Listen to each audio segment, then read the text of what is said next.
Bugün ötkөнгü sabagыбызda ulayыбыз. Ötkөнгü sabagыбызda суроо жооп маселеси болгон, ha. Эми китептен кайра өзүбүздүн сабагыбызга кайталы. Анан сабактын акырында суроо кылабыз, суроо жооп. Эгерде жазып берем десеңиздер, жазып берсеңиздер дагы болот. Түз сурайм десеңиздер дагы мүмкүнчүлүк болот. Анда баштадык. Бизде канча вакыт бар экен? Так, 1 saat 5 minut бар экен. Bismillahirrahmanirrahim. بسند متصل إلى المؤلف رحمه الله تعالى وعدم الله نفع بعلومه وعلومكم وعلوم السائر الصالحين في الدارين آمين. قال رحمه الله تعالى من أول كتاب إلى أن قال فصل. Bugünkü sabagыбызda namazdın vaktların jana andagı mustahab jakşı görüngөн vakıtlar jönündө сүйлөшкөнбүз. Bugünkü sabakta makruh vakıtlarga сүйлөшөбүz. Jana namaz oku mümkün emes, уруксат эмес, belki butlan, namaz buzula turgan vakıtlarga сүйлөшөбүz. İmam el-Mawsili rahmetullahi aleyhi ne deptir? Faslun la tecuzu salatu ve secdedu tilavati ve salatul cenazeti inde tulu'u'ş şemsi ve zevaliha ve gurubiha. La tecuzu salatu. Namaz durus emes. Belki namaz batıl bolot. Şul vakitlarda al vakitlar Peygamberimiz sallallahu aleyhi ve sellem'nin tarafından tıyılıngan. Al mezgilde namaz okubaş gerek. Al mezgilde namaz elemez, secdetu tilava da kılbaş gerek. Secdet tilava bu Kur'an'da okuvatkan mezgilde secde ayetler var. Şu secde ayetlerini okugandan keyin anı secde kılış vacip bolat Hanefi mazhabda. Buna oşol secde ayetni okup anan oşol makruh vakıtta secde kılgandagı durus emes. Azır da kеңирээк айтканга hareket kılabız dagı. Anan salatul cenaze. Cenaze namazındagı uşul makruh vakıtlarda okugan durus emes. İnde tulu'u'ş şems. Oşol vakıtlar kaysıl vakıtlar dese İnde tulu'u'ş şems. Gün çıgıp atkan mezgilde. Ve zavaliha. Ve zavaliha degenday zaval. İnde zaval. Bize fey'uz zaval degen mesele var. Gün töbөгө kelgende. Başkaça aytkanda bir nerseni mындай koysoňuz, oşonun gün töbөгө kelgende mындай biraz gölökö түшүp, gün töbөгö kelgendigi bilingen vakıt oşol fey'uz zaval je bolsa gölökö mындайча aytkanda gün töbөгö kelgendigi. Oşondan biraz yılgandan keyin peşinden vakti kiret. Demek gün töbөгö kelgende dagı namaz oku durus emes eken. Ve gurubiha jana gün batıp atkanda da. Bunu ötkөнкү sabaktarыбыз aytkanбыз. Emne sebepten uşul nerse tıyıu salıngan. Buga hadis Uqbat ibn Amir radıyallahu anhu el-Juhani sahabi el-Celil Peygamberimiz sallallahu aleyhi ve sellem'den uşul hadiste rivayet kılat. Ennehu qala alaytı 3 saatin kana Resulullah sallallahu aleyhi ve sellem yenhana. 3 vakit var ile uşul 3 vakitte Peygamberimiz sallallahu aleyhi ve sellem bizdi tiyatele en nusalliye fihinne. Buna uşul vakitlerde namaz okunu tiyatele bizge deydi. Anın birincisi en nakbura fihinne mevtana. Nakbura degen nese özü el kabır gömü aytılınat. Kabırdı gömü hadisliğe geldi sırtından karab ele düşünöbüz desek andam ne? Peygamberimiz uşul vakitlerde bizim adamlardı, musulmanlardı gömüş durus emes dep aytылып калат. Bırak alımlar bunu çeşmelegen azı da gelebиz. Ay janaza namazını oku makruh deydi. Andan keyinki hina tatlu'uş şems bazi'atan hatta tertafi'a. Gün götörülgөнгө çeyin gün çıgıp atkan mezgilde namaz okunu dagı tıygan deydi. Ve hina yaqumu qa'imu zahira hatta tazula şems. Oşonda öyle bayağı gün çak tuş bolup töbөгө kelgen mezgilde de namaz okunu tıygan. Ve hina tadayyufu aş-şemsu li gurubi hatta tagruba. Yandan keyinki vakit bul ne? Gün batıp atkan mezgilde deydi. Bu hadiste İmam Muslim, İmam Abu Davud, İmam Tirmizi, İbn Mace şu bardı bir Sahih Buhari'den başkasının bardığında çıkargan bu hadisem. Özlerinin kitaplarında. Eğer ayta turgan bolsak, misal Musnad İmam Ahmed'da 17.377 hadiste, eğer de men adaşmasam o. Sahih Müslim'de 293. nomerde hadis. Abu Davud, Tirmizi ibn bardığın, Nesai ibn Mace bardığında var. Bukhari gana bu hadiste çıkargan mesela. Demek şu hadisten bizim Hanefi mazhab cana başka mazhablar bu meselede bardıq üzere başta değerlik ittifak ile öze. Şu mezgillere namaz oku dursa emas. Vel muradu bi naqburu salatu el cenaze. Salatul cenaze. Cenabı biz kaburdan kazgandan tıyı salınat dilece, gömgönden tıyı salınat degendeki manideki hadiste ne? Salatul cenaze namaz okuga tıyı salınat.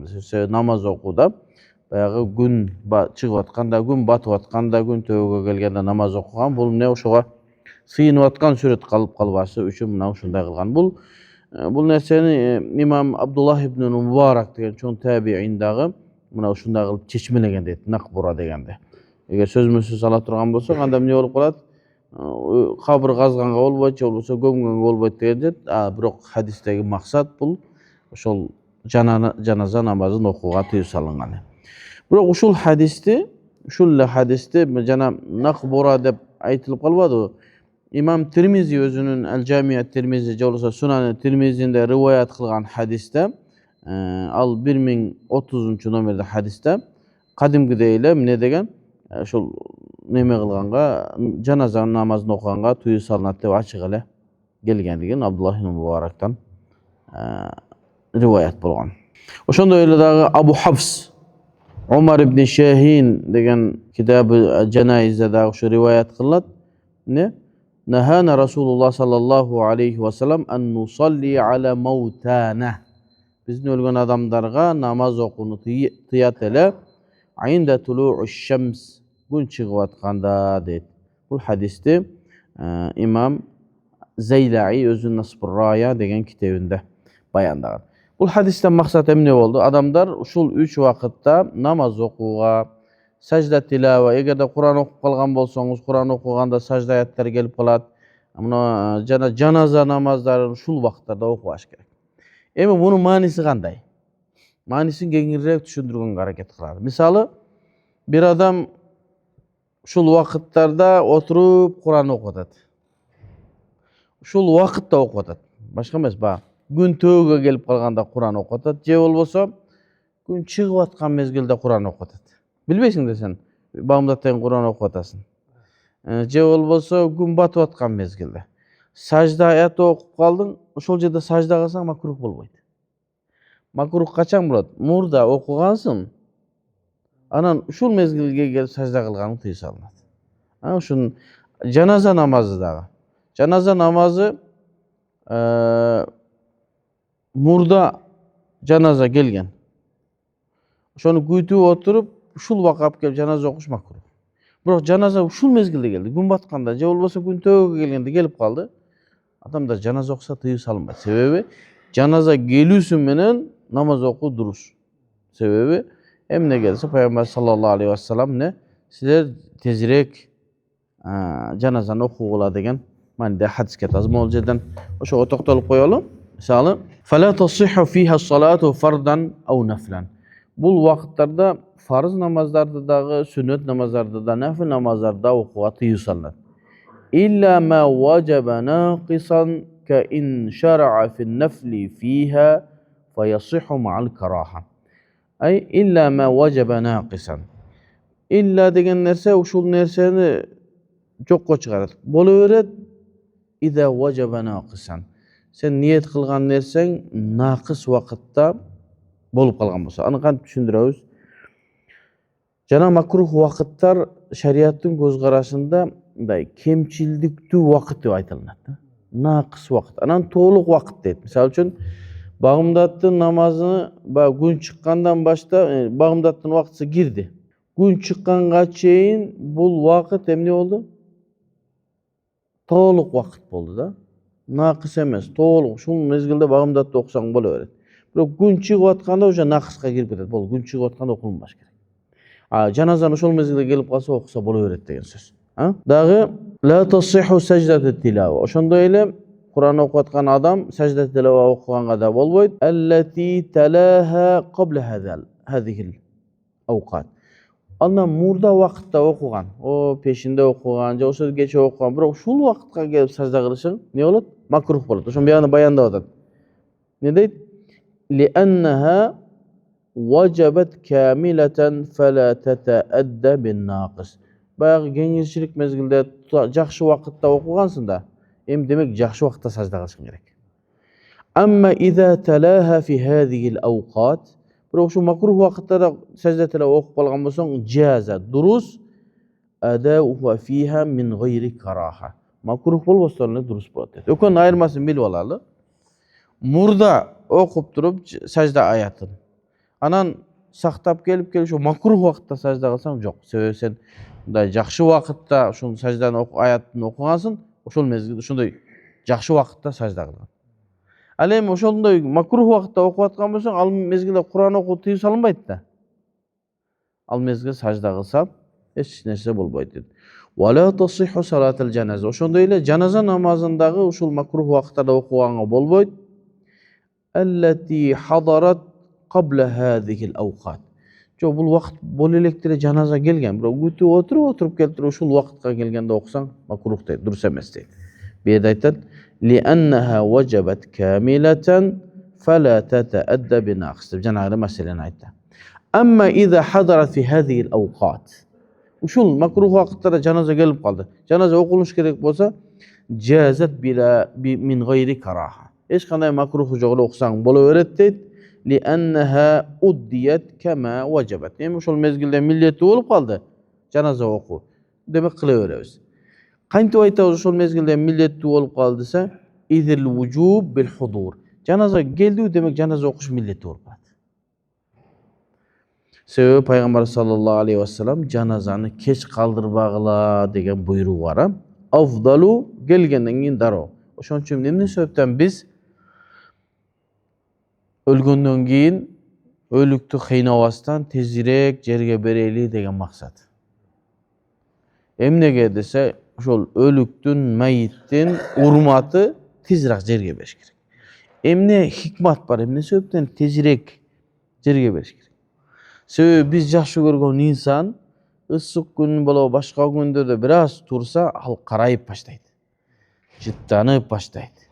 Adamlarga iza bere turgan bo'ladi. Dag'i shariatda bizga aytmagan dag'i masalalar bor, meditsinalcaq. Adamning denesinden ziyanlı zatlar çıkıp başlaydı. Medikler meni jalgan çıkılbaydı. Xuday buyursa. Al ziyan bo'ldi. O'shoning uchun bizde bir narsaga ijara akça alsa bo'lmaydi deb aytılınsa, biroq janozada o'likni jug'anga akça alsa bo'ladi deydi. Bir o'likni juvib beradi, akça o'sha alsa bo'ladi. Emnege dese, al şeriat bo'ladi deb qo'ygan. Biroq hani izildep alında qarasib netse alından ziyanlı zatlar çıkат demek adamga ziyan bere turgan nerse var. O'shoning uchun o'zining yashoosin, ömrünü tavakkali qilib juvib atganligi uchun akça bersang durust degan masala. O'shoga bizde ko'pincha o tündük tarafta o'sha o'likni ko'p qarmagan uchurlar var. Ko'p qarma, 3 kun, 4 kunga cheyin qarmab qolgan bo'layotgan. Bu degan narsa bayagı o'likni qiynagandıq. Sebebi o'likni hurmati hem ne dese darov qo'yish ekan. Darov qo'yish. Payg'ambar sollallohu alayhi vasallam ne dedi? Ne dedi? Hadisda keladi. Ali radhiyallohu anhudan kelgan hadisda qala sallallohu alayhi vasallam la tuakhirul janazata idha hadarat. Geldi darov janozasini o'qib bo'ldi. Bo'ldi. Anan emne sebepten bizde şunday salt bo'lib qoldi, 2-3 kunga cheyin qarmaganga. Geyirki adamlar aytadi, men şunu bunday ereje qatar aytpayin. Sebebi bu adamların saltları da. Bir yerlerde içip o mayit unutib qo'yadi dedi. Bo'ldi, içip degi nemeler mas bo'lib, birov ko'ngil aytib ichiraver, ana anti men kichengde bir kun 2 kun o'tib ketadi. Dag'i bir masalasi balası, tuğandары bir alış chaqda bo'la turgan bo'lsa, shular kelsin.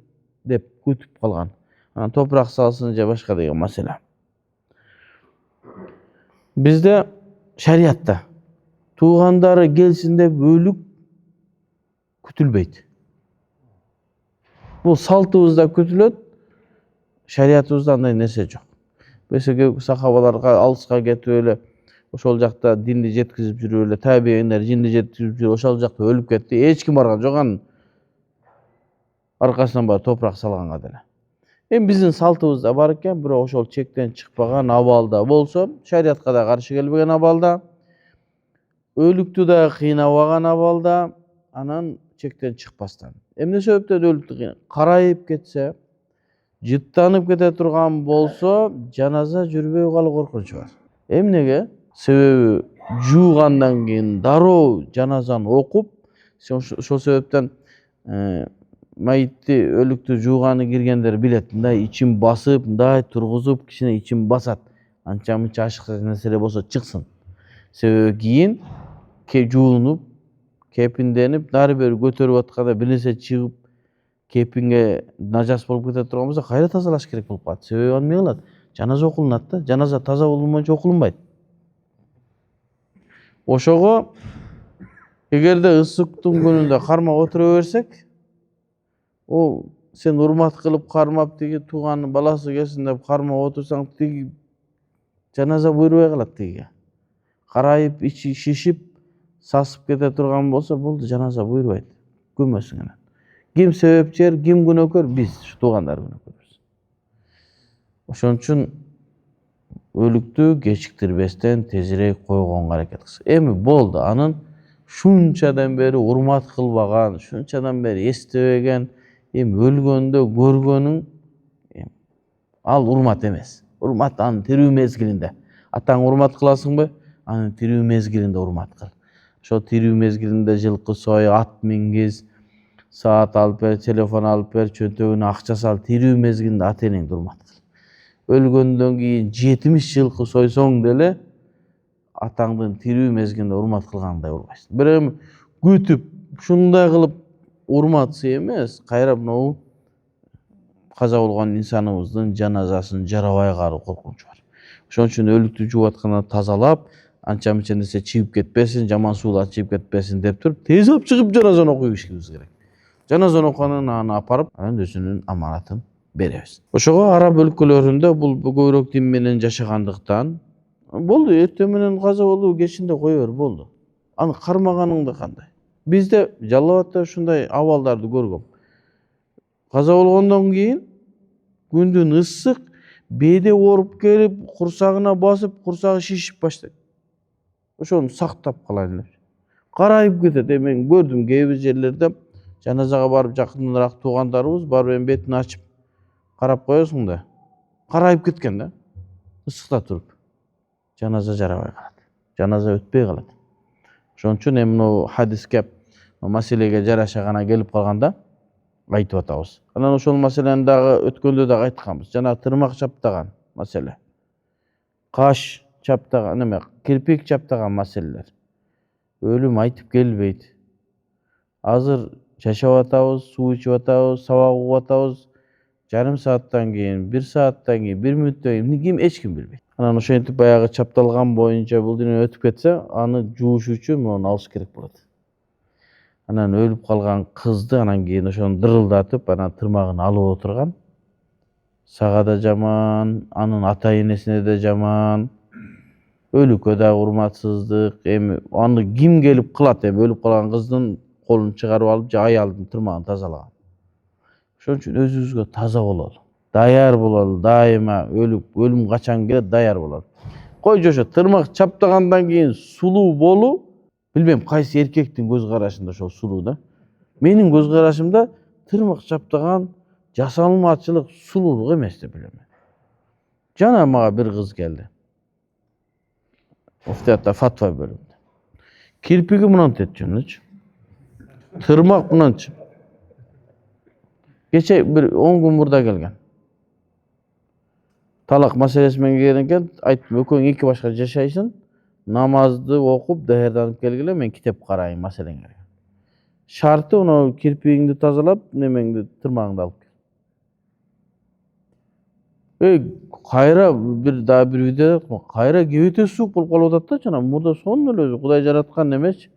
Барына шүгүр кыл, ошол кайсы кирпик чыкты, ошол сонун кылып аны чаптаганда жарашса да, бул ошол Европа башка жактагылар ошентип кылып койгон, ошону ээрчип атышат да.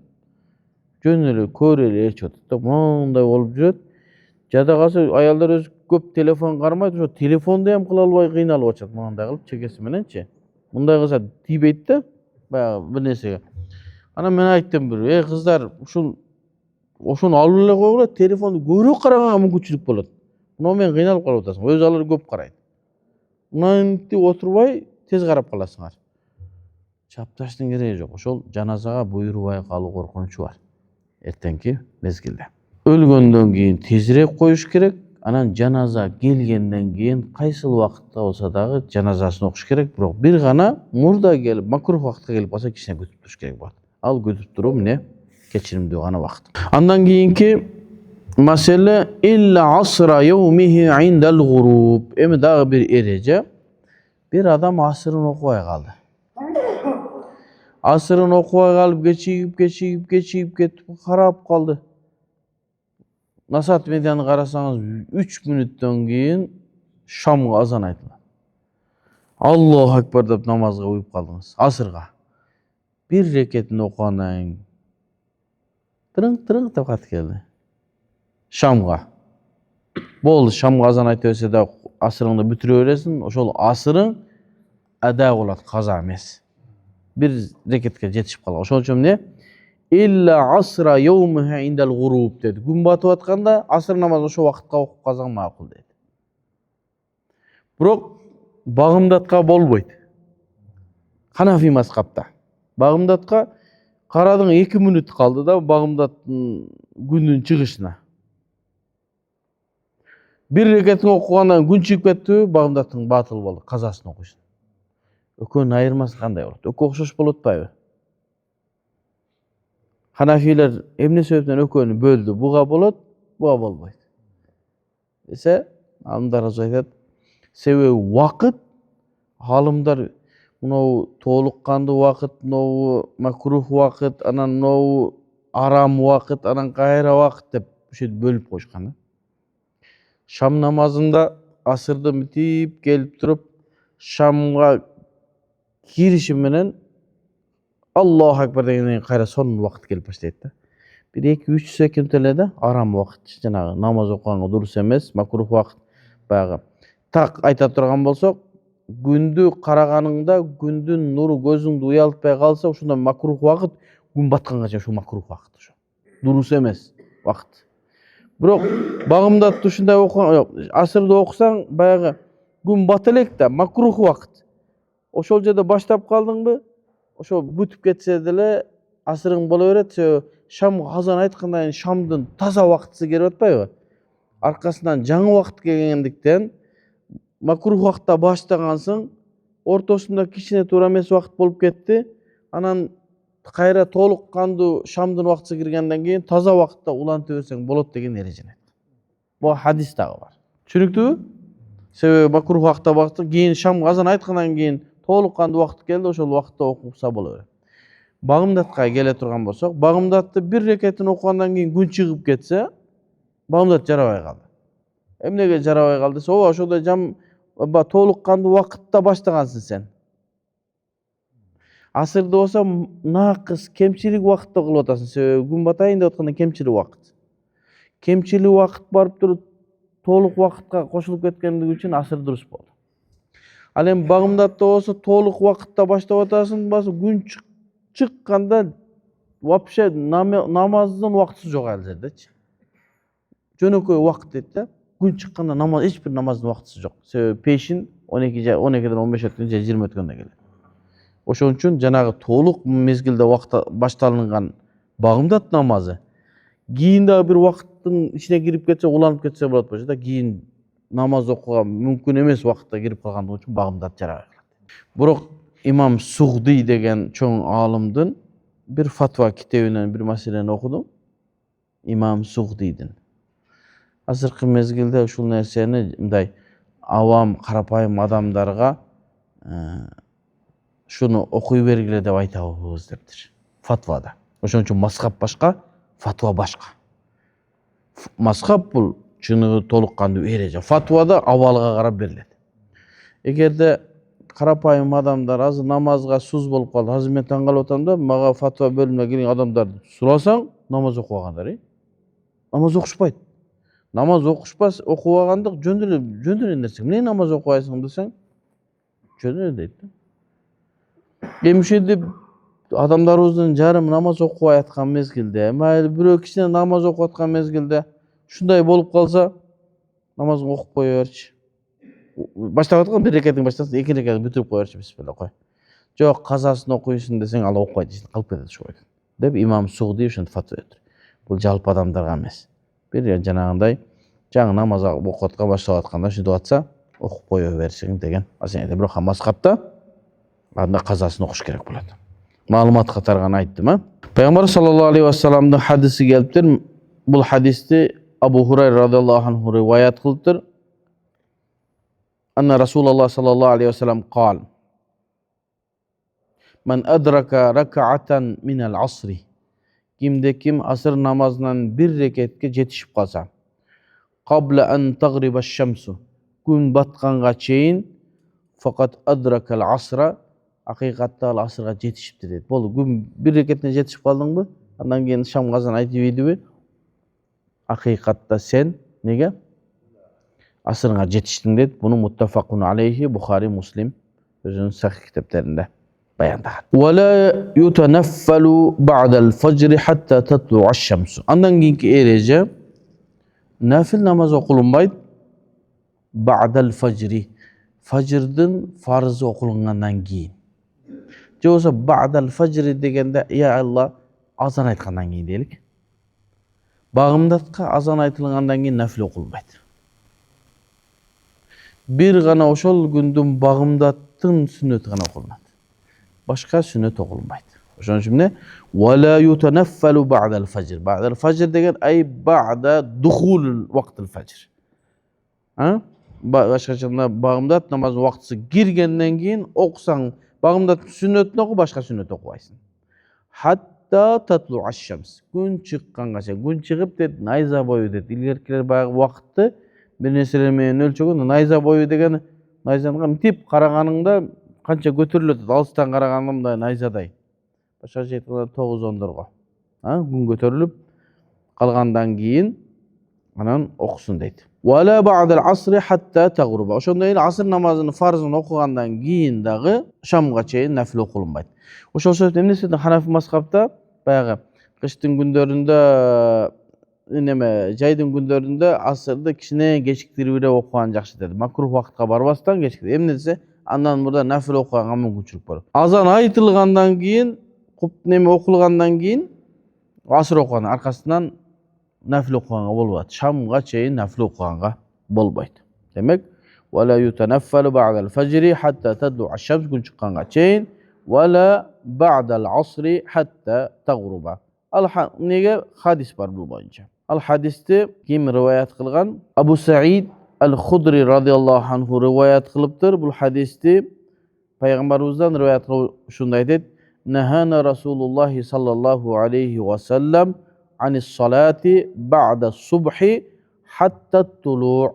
Пайгамбар саллаллаху алейхи ва саллам бизди намаз окуудан тыят эле дейт, багымдат киргенден кийин күн чыкканга чейин намаз окуудан тыят эле. Ал намаз окуудан тыят эле деген ай нафил деген сөз.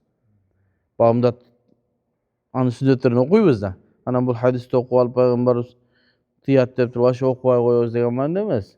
Балки нафилге айтылып атат, "Нахана Расулуллах саллаллаху алейхи ва саллам анис салати."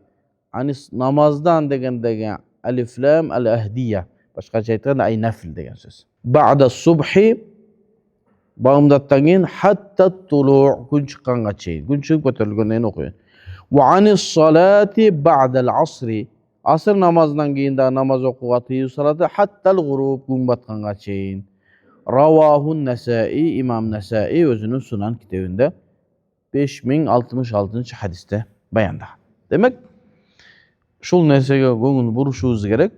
Багымдатка келип атканда, эгерде багымдаттын сүннөтүн үйүңдө окуган болсоң, Meşitke gelgenden gelip oturabilirsin. Bismillah. Tahiyatul mescid okuyaysın sebebi bağımdat girgenden keyin tahiyatul mescid okuyaysın. Al endi meşitke girip kalsan tahiyat bağımdatın sünnetini okuysun, oşol tahiyatul mescid bolot. Sebebi başka bir hadiste ne dedi? Je olsa başka bir hadistede daha gelet. Oşol gündün bağım nemersin sünnetin gana okulunat degen da hadisleri gelet. Mümkün hazır okup kalabız. Anan tahiyatul mescid boyunca da söz gelip kala aytıp koyup bu kийинчерээк gelişi mümkün. Tahiyatul mescid degen nerse adamlar meçitke girgenden kийинки okula turgan namaz. Bu mustahab namazlardan adamlar meçitke girgende dara oturbastan 2 rekat namaz okuwa. Sebebi ne? Girgende meçit menen salamdaşуу Peygamberimiz girgen adam oturbastan turup 2 rekat namaz okusun degen. Hem uşul hadisти gede bizim Müslüman bir tuğandarımız vacip dey kabul alganlar var. Söz sokuş керек деп. İmam hutba kılıp atsa dire gelip tahiyatul mescid okup atkanlar var. O farz baştalınıp kalgasa dire tahiyatul mescid okup atkanlar var. Tahiyatul mescid oşol girdiğiniz vakıtta biröөгө ziyan berbеген mezgilde cuma hutba bolboso farz baştarlık bolsa tahiyatul mescid okusanız bolat. Hanafi mazhabda da bir ereje var. Eğer sen girgenden keyin peşinge girdin, peşinin aldına 4 rekat sünnetimiz var go. Oşonu okup kelsen tahiyatul mescid ketdi oşonun içinde. Bismillah. Başka tahiyatul mescid okuş millet emas. Hatta oşonday degende meseleler var. Farzga girip kettin boldu oşol tahiyatul mescid. Bismillah. Al degen nerse meçitke girip aylanıp süretlerini görüp çıkıp ketpeye degen söz eken da. Girdin mi namaz oku degen. Kanday namaz okusan da namaz oku meçitke girgenden keyin. Hanafi mazhabda daha bir jakşı ereje bir günde bir jol okusan жетиштүү болду. Bismillah. Bir günde bir geldin mi bir okup koydun mu kalgan mezgilde көңүлүң келбей табы çarçadın gelip oturuversen ziyanın yok. Söz tahiyat mescid okuyansın. Okusan soğuk maşallah. Onu nemege baylanıştı şunu aytıp koyun dedik. Dağı Abu Sa'id Hudri radıyallahu anhu'dan da bir hadis var eken Semi'tu Resulullah sallallahu aleyhi ve sellem yakul Peygamberimiz aytkanını okudum deptir. La salata ba'da subhi hatta tatlu'a şems. Gün çıkkanга çeyin namaz okulunbaydı. Bağımda ve la salata ba'dal asri asırdan keyin dağı namaz okulunbaydı hatta tagruba şems. Muttafaqun aleyhi. Bukhari Müslim rivayet kılgan. La hani Müslim'in rivayetinde la salata ba'da salatul fecr dep dağı açıktap aytıptır. Muna uşulardın negizinde bizim Hanafi mazhabı erejeleri salıngan. Oşogo janağı biz muna Muhtar kitabını okup atpayız o meneke la yutanaffalu ba'dal fajr hatta tatlu'a şems degen. Bu oşol Kur'an, sünnet, hadis, icma, kıyas, kavlus sahaba, fi'lus sahaba. Kırışçasını ayıp vereyim mi? Kur'an, sünnet, hadisler, sahabanın amaldары, sözleri, fatvalar, tabi'inlerin fatvaların bardığını çoğultup, karap durup ana muna ereje жазып koygan. Bu erejenin arkasında mümkün 10, mümkün 5, mümkün 4 deliller var. Men bir Müslüman bir tuğandarımızda okudum da mesela Muhtasarul Vikaya'nı okudum. Bir yerinde de kâle Allah kâle Rasul yok dedi. Bir yerde de Allah aytdı, Peygamber aytdı aytpap. Al jer al kâle Allah kâle Rasul deyip turgan orun emes. Al oşolorдун bardığını toplop bizge jеңил kılıp kaymağın жазıp bergen. Sen oşonu okudagı amal kılıver, bizim başın ortpa. Aga kança jol misal keltirdik. Biro dayar aştı alıp geldi de Andijandan gelgen aşboz sonun kılıp Kızılgürüş'ten deysin mi Taşkentski'den mi sonun kılıp tuzu da ordunda çisnogu var eti menen savizler ordunda aştap gel je dese kızıyıp men jebemen özüm pişirip jeyim deydi. Kayınti özüm pişirip jeysin. Sen uktun bile sen şu Özbekistan'dan jakşırak aş jasagan biröөнү. Bilbeyim uşulaga şakirt bolup elenen jasabasaң garantiya jasay albaysın. Anan al gelet de anan gürüş tap gelet, saviz tap gelet de oşo özbek kılgan men dele kılam da deydi. Az biz uşunday. Okon salıştırıp atam, çünüktü bolsun şun. Anan alıp gelet dagı maydı jagata birinci gürüştü salıp kuuruyt. Aşta gürüş salınbaydı. İşi kılsa anan aş kılat, saviz salat, et salat anan alıp gelip mınaki aş astına koydu. İt da jebeydi onu aştı. Azırkı mezgilde bunu sonun kılıp alımlar şu hadislerdi, ayatlardı nasıhın, mansuhun hükümü getken emes bu, mutlak bu, mukayyet bu, has bu, am bu ericiler de. Bardın top gelip dursa bitip amal kılıverçi kıynalbay desen, yok deysin. Ben baştan başlayayım deysin. Özüm izillep. Sen izillep gelip kaysı ayatты aldın, kaysı hadiste bildin, özün Orusça, Arapça bilbeysin. Je olsa bir 5 yıl, 3 yıl okugansın, je 10 yıl okugansın. Kanti ona sen bizge ereje yazıp tura. Buna tüzülgön formula je olsa erejelerin arkasında dalilleri var, aytıp berебiz sen bizge kelse problema korkup atsaňçı. Bolgon sen alıver kıynalbay. Ben aytam da ilimde переходный возраст бар да. Жанагы жаш балдар 14-15 чыкканда переходный возрастка келет го. Ал мезгилде өзүнүкүн гана туура көрөт да. Мен гана турамын, атам эчтекени билбейт. Апам айтканы бекер. Мугалимдер эте старый неме ведмалар, старая дейбизби? Меники туура дейт да. Любой менен мушташам дейт, любойун сындырам дейт. Жиниңе тийсең астына алам дейт. Иштейм боюм. Ушундай мезгилде переходный возраст. Ал мезгилде адамдын немеси өзгөрүп аткан мезгил. Ал мезгилде туура пикир берип койсо, бала өтүп кетет ошондон. Менин бир тууганым айтты, илгери бизде переходный возраст дегендер болгон эмес, кыздарда деле, балдарда деле. Тип кыйшыйып атканда эле шыпырынын арка жагы менен бир чапканда түзөлүп калат башкалар. Переходный возраст унутуп каласың деп. Ал эрке үй бүлөдө болот да переходный возраст. Ошол биздин илимде дагы бар ошол переходный возраст.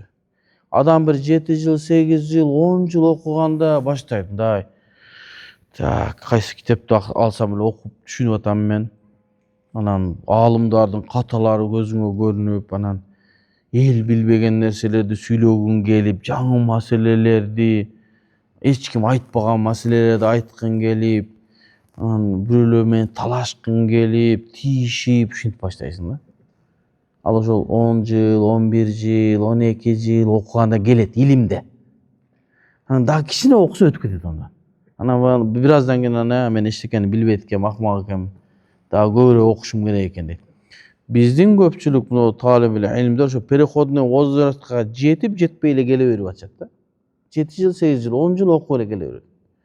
Анан келгенден кийин анан чачырап ал фатва бул фатваны айтат, анан элдин арасында кичине көйгөй жаралат. Ошо переходный возрасттан өткөнгө чейин окуш керек. Илим алгандарга эскертме да. Переходный возраст 12, 13, 10 жылда келет. Илим болгондо тынбай окуп атканыңда. Ал 7 жыл, 8 жылдарда вообще балагатка деле жете элек болот. Bir 6 жыл, 5 жылдачы. Анан bir 10 жыл, 20 жыл, 30 жыл, 50 жыл окугандан кийин анан мен эчтекени билбейт экенмин деп калат. Ошого мынантип эрежелерди жазып, өмүрлөрүн кетирип, миңдеген жылдар адамдар шуну окуп, эреже кылып келип атканды чамбайлыгы аркасында далилдер бар. Сени чарчата турган далилдер бар. Далил боюнча дагы айтканмын, дагы айтайын бир. Далил деп бизден кээде далил суралганда эмнени максат кылып атасың далилден? Биринчиден чубак ажы айткандай, мен далилди айтсам, далилди эле түшүнбөйсүң сен депчи. Далилди түшүнүш үчүн адамда илим болуш керек. Анан бизден далил сурайт. Далил айтып берчи бизге деп. Анан эмнени максат кылып атасың далилден? Десең, Кур'ан, хадис, анан Бухари болду. Бухари, Кур'анда 500 аят болсо, Бухариде 6000 тегерегинде хадис болсо, ар бир маселеге аяктан кантип келем мен? Ушинтип сурап аткандыгы өзү али переходный возрастка да жете элек да, балагатка да жете элек да, илимдечи. Ошого далил кээде сарих, ачык болуп келген далилдер бар. Кээде фахмун сахих деген бар, туура түшүнүк деген далил бар. Муну мен азыр окуп аткандар бул ачык далилдер. Бул далилдер өтө аз бул. Бардык маселеге Курандан мындай ачык далилдерди алып келе албайсың. Анан фахмун сахих бар. Туура түшүнүк деген далил бар. Ал туура түшүнүк дегенди муштахид мутлактар түшүндүрүп берет. Туура түшүнүк деген далил бар. Ал Куранда да жок. Хадисте де жок. Ошо бардыгын түшүнүп келип туруп акырына чыгарылган натыйжа. Ошол да далил болот. Мисалы, эмне себептен Biz saparda жүрgөндө эки намазды бириктирип окубайбыз. Мен айтып бергем мурда да сабактарда. Эмнеге окубайбыз? Сапарда жүргөндө эки намаз окулмайт. Десек, биздин жантонда бир далил сарихти, ачык далилди кармап алганда Пайгамбар саллаллаху алейхи вассалам сапарда намаздарды бириктирип окуйт болчу. Шам менен куптанды, шам менен пешин менен асырды, шам менен куптанды деп, туура айттымбы? Бул ачык далил. А биздикилер эмнеге силердин далилиңер жок? Бизде фахм сахих бар. Ал деген нерсе, туура түшүнүк деген нерсе, бизде биринчи далилибиз Курандан инна салата канат алал муъминина китабан мавкута деген далил бар. Аллах Таала ар бир намаз өзүнүн ордуна парыз кылды деген. Ал эми жанагы пайгамбарыбыз хадисинде эки намазды жам кылды дегенде аны жам сури деген. Бирөөнү кечиктирип бартырып эң акыркы убактысында окуп, кичине күтүп туруп, наркы намаздын биринчи убактында окуп, сырттан караган адамга эки намазды бирге окугандай көрүнөт. Сахабалар бизге баяндап берген, пайгамбар сапарда намазды кантип окуган. Муну ушул ал айтылбайт ал. Баскаттын ичинде китеп окусаң үйрөтүлөт ал. Ушуну фахмун сахих дейт. Туура түшүнүк. Туура түшүнүк менен анан биз окубайбыз аны. Себеби бизде аят бар, намаздар өзүнүн убактысынан башка мезгилде окулунбайт деген. Эми бул боюнча кеңири айтканбыз, башка сабактарыбызда дагы ошого кайтса болот. Айтайын деген маселе, мынау окулган эрежелердин аркасында далилдер бар, эч ойлонбогула. Болгону изилдеш керек, китептердин койнун кучагын издесеңер чыгат ошол жерден. Жана ушул вакыттарда нафил намаз окулбайт, сажда тилават кылынбайт, жаназа окулунбайт деди, бирок каза намаздар окулуна берет. Каза намаздар окулуна берет. Мисалы үчүн Багымдатта үйдөн сүннөт окуп келдиңиз, имам бир 20 мүнөттөн кийин анан келип имамчылык кылат экен. О нерге туруп алып каза намаздарыңызды окуп келсеңиз боло берет. Асырды окуп бүттүңүз, шамга чейин ушул тегеректе болоюн деп атасыз. О чекеге чыгасыз дагы күн батканга чейин казаларыңызды окуй бересиз. Ошо уруксат берилет, эскертме. Wa yajuzu an yusalliya fi hadayn waqtayn al-fawaid. Анакей имам Маусили ихтиярда ушинтип айтыптыр. Ушул вакыттарда, кайсы эки вакытта айтты, күн чыгып атканда, анан күн батып атканда деген жана башка вакыттарда дагы эмне? Бул жерде хадайн вaqtayn деп эмне? Но бa'дал фажр менен бa'дал асрга кылыныптыр. Мына ушул мезгилде. Ал эми немеде пешинде күн төгүгө келген, эч кандай аз эле вакытта мындай күн болобу? Бисмилла деп жылат. Ал мезгилде нафил окуп ниет кылганга деле жетишпейсиң да. Ошон үчүн эки вакытта айтат. Асырдан кийин жана Багымдаттан кийин. Каза намаздарды окусак не болот? Дурус болот. Вала бa'да тулу'ул фажр би аксара мин рак'атay фажр. Анакей келди. Ошондой эле нафилда эчтеке окулунбайт ошол күндүн. Туру Багымдат кирдиби? Багымдаттын 2 ракат сүннөтү гана окулат. Андан башка окулмайт. Вала бa'да тулу'ул фажри, башкача айтканда Багымдаттын убактысы киргенден кийин би аксара мин рак'атay фажр. Багымдаттын 2 ракат сүннөтүнөн артыгын окубайсың, болду, токтойсуң ошо менен. Вала каблал магриб. Ошондой эле шамдын астында дагы нафил окулунбайт. Ушул маселеге мен бир күн сабак кылсамбы деп турам. Бизде ушундай эреже бар да, азан менен кооматтын ортосунда нафил окулунат, суу көп болот деген. Азан болду, сразу нафил окусаң кооматка чейин жакшы болот. Дуалар кабыл боло турган өтө жакшы. Иллал магриб, магрибте гана окубайсың. Десе биз менен талашат да, жок, шамда да окуйбуз. Ушундай пайгамбарыбыз коомат менен азандын ортосунда окугула деген биз окуйбуз дейт. Ханафи мазхабында мынакей валал магриб, вала каблал магриб. Шамдын астында эч кандай нафил окубайсың. Ошол себептен шамга азан айтылганда азанчы минбардан Аллаху акбарды бүтүрүп, азан түшүп, дуасын кылып келгиченге гана убакыт турабыз. Келдиби? Коомат айтат, имам намазды окуйт. Эч кандай нафил окуганга убакыт жок. Эмнеге десе, мустахаб бизде таъжил, эртерээк окуш керек багы, шамды. Al endi uşul boyunca kelgen bir hadisler var da. Аны ошо сабакта баяндап берейин. Ал хадистерди кантип түшүнөбүз? Тиги таксылар эмнеге окуп атат? Биз эмнеге окубайбыз? Аны бир убакыт бөлөлү дагы кеңирээк кылайлы. Мен ушул сабактарда ушундай нерсеге басым жасайын деп атам да, мына Манас таксырым, Майрамбек таксыр, чубак ажыларым жакшы билет да. Ошо ар бир маселени мындай адистештирейин деп атам да. Адамда Ханафи мазхабта элдердин арасында талаш болуп, бизди айыптап, силердин далилиңер жок деп атканды, силерди адистештирип койнот. Ошол боюнча сабак кылып, маалымат берип, YouTube'una, Instagram'ına киргизип, жо биз мынау максатта шуну кылып атабыз.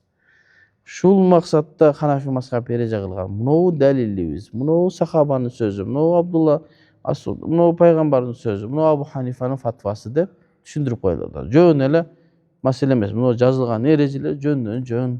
Не кылган эмес? Жазылган эмес. Ар биринин эрежеси бар. Иншалла. Вала каблал магриб. Шамдын астында дагы нафил окубайсың. Болду. Бисмилла. Азанды бүткөндөн шам кооматты айтып туруп фарз окуйбуз. Вала кабла салатил ид. Ошондой эле айт намазынын астында да нафил окулунбайт. Ал мезгилде эмне кылынат? Такбир айтылынат. Takbir aytılınat. Ошого эмне? Вала кабла салатил ид. Li'annahu sallallahu aleyhi ve sellem lem yef'al zalika ma'a hirsihi ala salat. Sebep Peygamber sallallahu aleyhi ve sellem uşul nerseni kılgan emes ma'a hirsihi ala salat. Namazga peygamberçilik büyügen insan bolgon emes. Namaz degende Bilalga emne degen? Arihna biha ya Bilal. Gel azanın aytçı men namaz men esalayın degen peygamber şul mezgilde okugan emes. Demek şu mezgilde okubaş керек деген söz. Oşo üçün al amalu muqaddamun indana. Amal bizde başka bütünдөй dalillerden jogorу turат. Sahabanın peygamberimizin kılgan amalı başka nersedен jogorу turат. Misалы bir hadisти gördük. Şul hadiste şunday bolboyt dep turat. Bırak sahabalar bolot dep fatva berip kılgan bolsa biz amalda alabız. Sebep Peygamberimizin hadisi mümkün ökümü etken boluşu mümkün je bir meselesi var. Apkel oşonday hadisti sahabalar oşo hadiske karşı amal kılgan men bayandap berem inşallah. Ne sebepten sahabalar anı karşısına amal kılgan. Demek Hanefi mazhabta al amalu muqaddamun. Amal başka nerselerden bizde jogorу turат. Sebep sahabalar amal kıldı biz kılabız. Amal kılmadı kılbayız. Sahabalar biz selefiyiz de. Sahabalardı, tabi'inlerdi yetişiyor biz. Abu Hanife nerçe otağızı? Tabi'in. Selef mi? Ot nahnu. Biz selefiyiz. Peygamber sahabaların amalı nerçe otağızı? Hanefi mazhab sahabaların amalından çıkan emas. Bir hadis turat. Hadiste şundaydır. Sahabaların amal karşısında olsa şunçalık sahabalardan kadırın jogorу bağlagandыкtan hadisти taştap sahabalardan amalını algan. Keyükler aytat da sen peygamberimizni taştap sahabalardan alasın dese, sen kanday kılasın? Sen men peygamberlikini alam. Sana sahabalar to'g'ri emas qilib o'tav. Sen sahabalarni do'mat qilib o'tasan ku, payg'ambar ibodatni nito qiladi deb. Sen sahabalardan bilimliroqsan. Biz aytamiz, demek sahabalar qilib o'tavi, biz alarga ishonamiz. Dinni bizga yetkazgan sahabalar shunday qilib o'tadi, demek bu hadisni hukmi ketgan je muavval je bir narsa. Hani yaxshi izlesek topiramiz memlekatga. Je zaif je bir narsa, je bir problemasi var. Oşoga İbrahim Nakhaidin aytgan sözün daim aytып жүрөm да. Эгерде Куранда мен окуп турсам дагы дейт. Колду чыканакты кошуп жууш керек, даратта деп окуп ошондой го деп турсам, сахабалар жок, билекечейине жууш керек десе, мен Куранды таштап сахабалардын амалын алам дейт. Ал дегенде Куранды кадырын түшүрүү эмес, sahabalar Kur'an'da düşünüp durup amal kılat. Alар karşı amal kılbayt. Demek biz düşünmeydiz Kur'an degen söz. Sahabalardan amalı bizde mukaddem. Oşon üçün dindi bizge oşol jetkizdi. Eger de biz sahabalardı domat kılıp, alardın amalında kebeki taksirlarda bar da şu. Şolardın ustazlarında. Bunday. Sahabalardı da domattap koyganlar var da. Şu kılganı ova İbn Umar palanca sahaba kılgan. Biroq vasilatun ila şirk şu kılgan şirk alıp alatgan nerse biz kılbayız deydi. Sen sahabadan küçtüsün bu. Bari ошондойлор. Ma fa'alahu hadar rajul vasilatun ila şirk de açık aytkan. Bunu kılgan adam degen. Al sahaba. Bunu kılgan adamdı şirk apara turgan nerse degen. Sahabanın amalın şirkteki ayıptaganlar var. Sahabalardı anda ayıptay turgan bolsa anda bizdin dinni bizge jetip kelgenliginde anda gümen jarlat da sahabalar özleri normal bilbey atsa da. Hem sahabalar degende biz kimlerdi ayttabız? Alim sahabalar, mujtahid, fuqaha, ilimdi bilgen sahabalara. Şul жерден toxtatalıq. Суроо жооп 12 minut бар экен, суроо жооп кылайлы, анан кийин сабагыбызды улантабыз. Ва саллаллаху таала хайра халк Мухаммад ва аля али ва сахби ажмаин.